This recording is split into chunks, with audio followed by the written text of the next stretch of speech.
Le contrat de la société Averda, responsable de l'assainissement à Brazzaville et Pointe-Noire, serait arrivé à son terme depuis environ un an. Cette fin de contrat, si elle est avérée, pourrait expliquer l'absence de collecte des déchets et l'abandon visible des services d'assainissement dans les deux principales villes du pays. Les ordures, désormais omniprésentes, s'accumulent dans les rues, provoquant le mécontentement général des populations.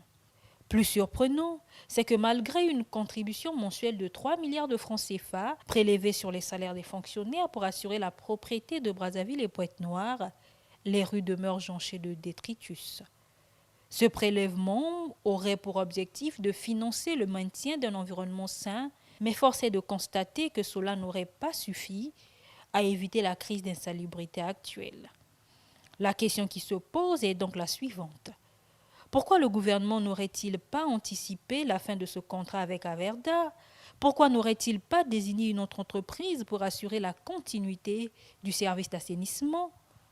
Le silence des autorités sur le dossier alimente les interrogations et l'inquiétude grandissante des habitants qui assistent impuissants à la dégradation de leur cadre de vie. Selon certaines sources, une société turque serait en pourparlers avec le gouvernement pour remplacer Averda. Mais face aux échecs successifs des précédentes entreprises, Avobra, Probraza et maintenant Averda, on peut se demander si cette tentative sera différente. Depuis 1997, ces sociétés se sont succédées sans parvenir à maintenir les villes de Brazzaville et Pointe-Noire propres sur le long terme. La situation actuelle met en lumière l'urgence de trouver une solution durable. L'inaction prolongée pourrait non seulement affecter la santé publique, mais aussi compromettre l'image du pays. Les déchets envahissent les artères principales et les quartiers résidentiels, exposant la population à des risques sanitaires croissants, particulièrement en cette période de pluie où les systèmes de drainage sont déjà sous pression. La population attend des réponses claires de la part des autorités. Quelle alternative le gouvernement propose-t-il?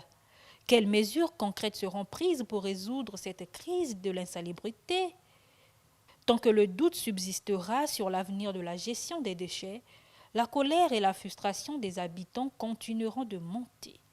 En attendant, Brazzaville et Pointe-Noire se retrouvent paralysés par ce désastre écologique et sanitaire. La propriété de ces villes, autrefois confiée à Verda, semble aujourd'hui être à l'abandon. Et les habitants, eux, espèrent une solution rapide et efficace avant que la situation ne devienne irrémédiable. La prochaine entreprise, si elle est désignée, aura la lourde tâche de prouver qu'il est encore possible de redonner un visage propre à Brazzaville et Pointe-Noire. Mais pour cela, il faudra plus qu'un simple contrat. Il faudra de l'engagement, de la transparence et une stratégie solide pour gérer durablement les déchets de ces villes.